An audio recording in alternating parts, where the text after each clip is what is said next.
बोलता हिंदुस्तान पे तमाम दर्शकों का स्वागत है। और गाजा के हालात जिसका जिक्र बार बार हो रहा है, क्योंकि वो जंग एक जेनोसाइड की तरफ बढ़ गई है, क्योंकि इसको आईसीजे ने भी अब कबूल कर लिया और कह दिया कि हाँ, ये जेनोसाइड है, इसे रोकना होगा।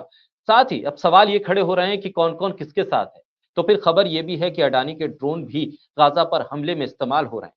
क्या कुछ खबरें हैं और क्या कुछ हालात है, हमारे साथ अमरीश जी हैं। उनसे हम चर्चा करेंगे। अमरीश जी, स्वागत है आपका बोलता हिंदुस्तान पर। Thank you so much.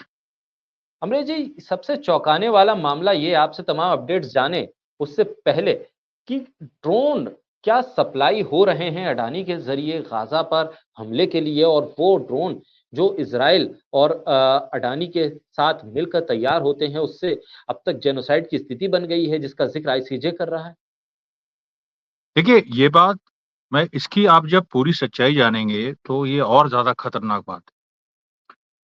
2018 में इजराइल की एक बहुत ही बड़ी और बदनाम वेपन्स कंपनी है एल्बिट कंपनी। एल्बिट पूरी दुनिया में हथियार बनाती है। वो इंग्लैंड के भी कंपनीज के साथ मिलकर हथियार बनाती है। स्विट्जरलैंड में भी, बेल्जियम में भी, नीदरलैंड्स में भी, कई जगह।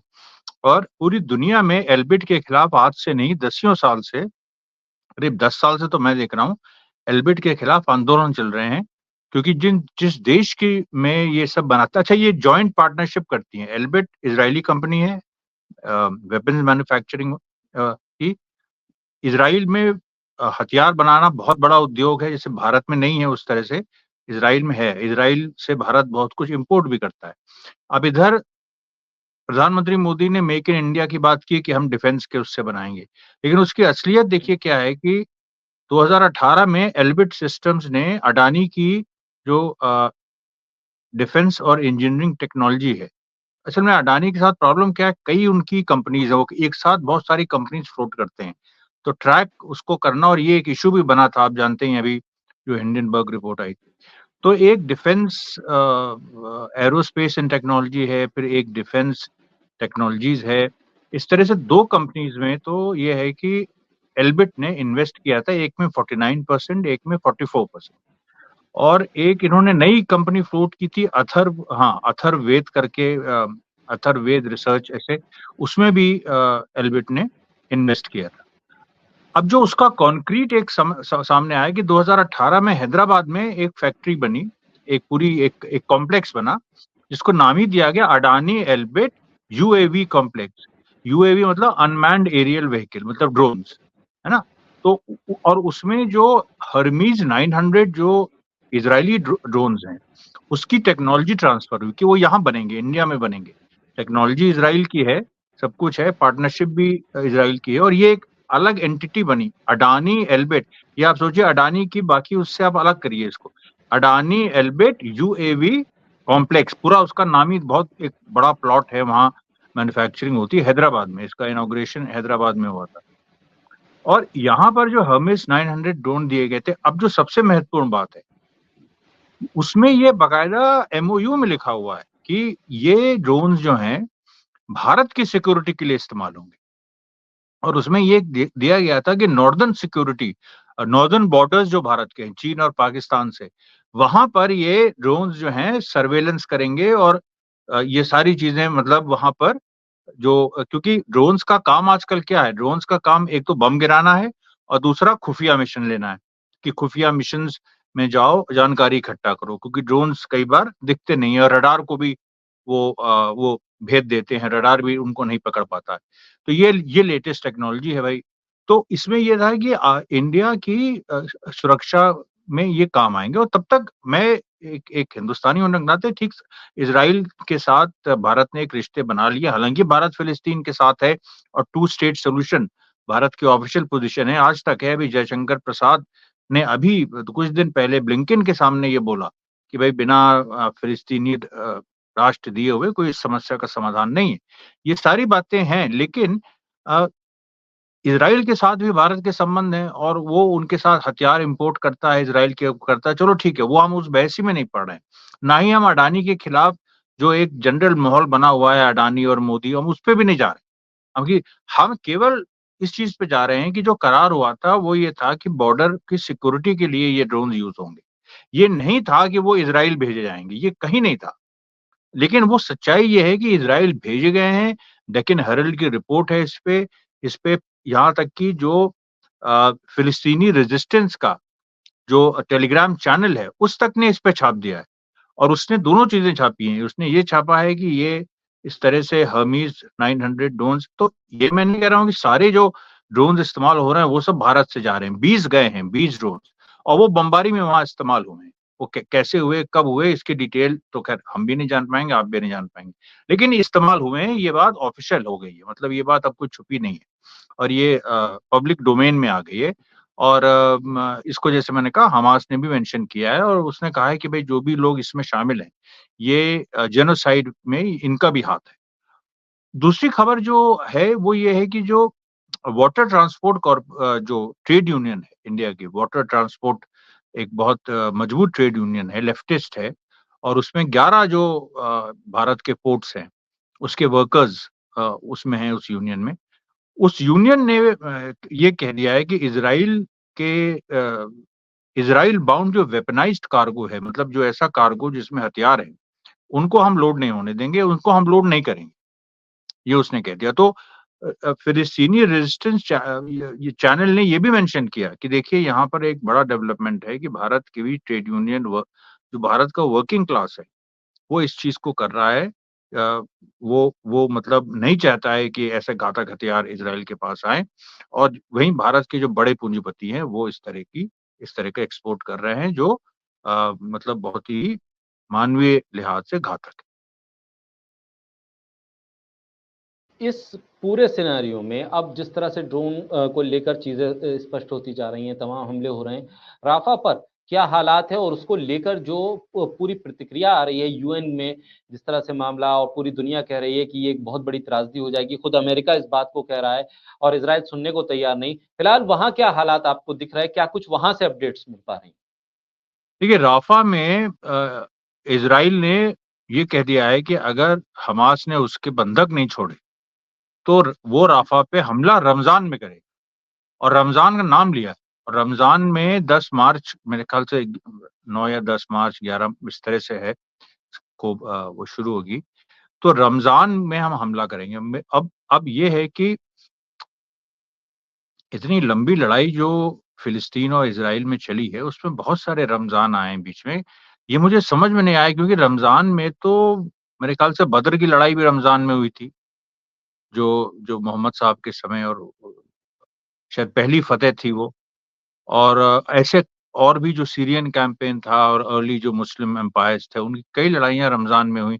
जब वो वहां पर स्पेन स्पेन जब स्पेन पे चढ़ाई की अल्जीरिया से मुस्लिम आर्मीज ने, तो वहां भी 711 711 एडी में, तो वहां भी उस दिन भी शायद रमजान था कुछ। तो ये सब चीजें तो रमजान में लड़ाइयाँ होती हैं, कोई इसमें कोई बहुत वो बात नहीं है। तो किस लिहाज से वो रमजान कह रहे हैं। अच्छा, दूसरा जो कार्ड इजराइल सोचता है कि उसके पास है वो ये है कि राफा में जो विस्थापित फिलिस्तीन है, जो विस्थापित फिलिस्तीनी है नॉर्थ और सेंट्रल गाजा के, वो राफा में चले गए। तो लगभग 5 लाख, 4 से 5 लाख लोग राफा जैसी एक जगह पर इकट्ठा है। और दूसरी तरफ इजिप्ट का बॉर्डर है। इजिप्ट ने भी, कुछ लोग कह रहे हैं कि सिक्योरिटी वॉल बनानी शुरू कर दी है, कुछ लोग कह रहे हैं कि कैंप्स बनाने शुरू कर दिए, जबकि अब मैंने फैक्ट चेक किया, इजिप्ट ऐसे कोई कैंप्स नहीं बना रहा है। ये इजराइल का प्रोपेगेंडा ज्यादा है कि वो अभी से कैंप्स बना रहा है। और हमने भारत में भी देखा है कि कैंप्स बन रहे हैं और वहां लोग रखे जाएंगे और डिटेंशन सेंटर बन रहे हैं, और इस तरह से ये कुछ समय तक का हुआ रहता है, फिर वो खत्म हो जाता है। अब ऐसी स्थिति में देखिए, मुझे जो लग रहा है कि इजराइल फंस गया है बहुत बुरी तरह, क्योंकि वो मिलिट्री कोई विक्ट्री नहीं दिखा पा रहा है। अभी देखिए 12 फरवरी को इन्होंने कहा कि हमने अपने 2 होस्टेजेस को छुड़ा लिया। अब उन 2 होस्टेजेस को छुड़ाने में इन्होंने कहा कि हमने बहुत बड़ा ऑपरेशन किया और पूरा मतलब आईडीएफ घुस गई राफा से, और राफा का नाम लिया। और उस दिन देखिए इन्होंने क्या किया था, दुनिया को बस दिखाने के लिए इन्होंने राफा में बमबारी की, उसमें 67 सिविलियन फिलिस्तीनी मारे गए। उसी के बाद एक बवाल हुआ और फिर तब उसके बाद से राफा पे उस तरह से बमबारी रुकी हुई है इजराइल। लेकिन 67 सिविलियंस मारे, उसको डाइवर्ट करने के लिए इन्होंने ये कहानी गढ़ी कि हमने 2 होस्टेजेस को रेस्क्यू किया। किसने रेस्क्यू किया है? शिन बेत और मोसाद और आईडीएफ, जो सेना ने घुस के, कमांडो यूनिट, पूरा फुटेज रिलीज हुआ अंतर्राष्ट्रीय मीडिया में। उसकी सच्चाई अगर आप जानेंगे तो आपको हैरानी होगी कि वो दरअसल दूसरा ये जो दो होस्टेजेस थे, एक का नाम है लुई हार और दूसरा का फर्नांडो मरमान, पहले इनके साथ 3 महिलाएं भी थीं जो 7 अक्टूबर को ये लोग अगवा हुए थे। 3 महिलाएं कहीं और थी, उनको 28 नवंबर को हमास ने छोड़ दिया था। ये जो 2 थे, ये फिलिस्तीनी रेजिस्टेंस की किसी फैक्शन के साथ नहीं थे।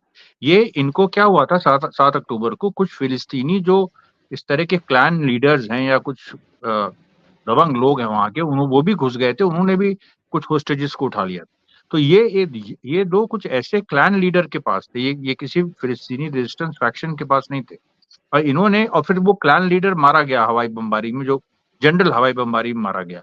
तब से ये 3 फैमिली के 3 लोगों के उसमें साथ थे। उन तीनों को इन्होंने मैनिपुलेट किया, कहा कि मेरी बहन बहुत बड़ी वो है, इजराइल में बहुत पैसे वाली है, वो इतना पैसा देगी, तुमको यूरोप भेज देगी, ये कर देगी, और इस तरह का बना। मैं डिटेल में जाऊंगा तो बहुत लंबा हो जाएगा, लेकिन उसमें पूरा सेटअप था और पहले से तय था।